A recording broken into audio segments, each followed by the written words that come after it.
Alors j'ai commencé la musique tout jeune, j'ai commencé par de l'éveil musical, puis ça m'a plu. Alors on m'a demandé de choisir un instrument, j'ai choisi le saxophone, je ne sais pas trop pourquoi, et j'en ai fait quelques années, ça m'a plu, mais à cette époque-là, la musique ça restait plus un hobby qu'une passion. Puis à l'âge de 11 ans, en cours de solfège, on nous a fait écouter des grands tubes de la musique classique, et il y avait un morceau d'orgue, et là je me suis dit, ouais, je connais pas cet instrument, mais c'est ça que je veux faire. C'était vraiment un coup de foudre. Voilà, je me suis appris en autodidacte, parce qu'habitant un petit village où il n'y avait pas d'instrument, tout ça, c'était compliqué. Après, on m'a proposé d'accompagner des messes. C'était pas du tout ce que je voulais faire à la base.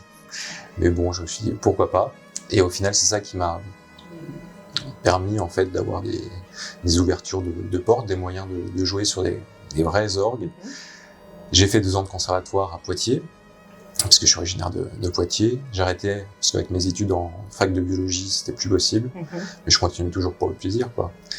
Et en arrivant à Brest, j'ai repris. Ça fait une dizaine d'années. J'ai repris le conservatoire pour essayer d'en faire quelque chose de sérieux, principalement pour accompagner les célébrations, mais aussi pour faire quelques petits récitals, notamment l'été, par-ci par-là.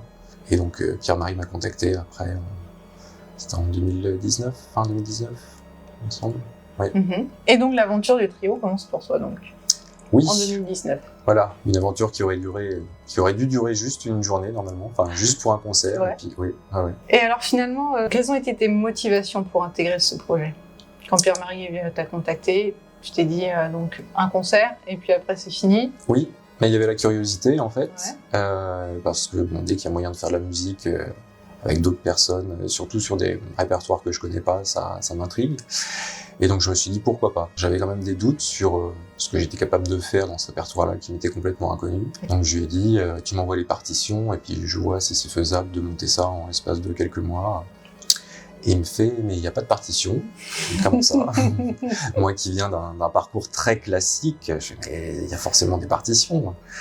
Et c'est là, il m'a expliqué que non, il y a une mélodie qui joue, mais que moi, je dois m'en inspirer pour faire des arrangements derrière, tout ça. Puis tiens, j'ai pas l'habitude de travailler comme ça. Mais voilà, j'ai adoré jouer avec lui, avec les autres musiciens aussi. Le répertoire breton,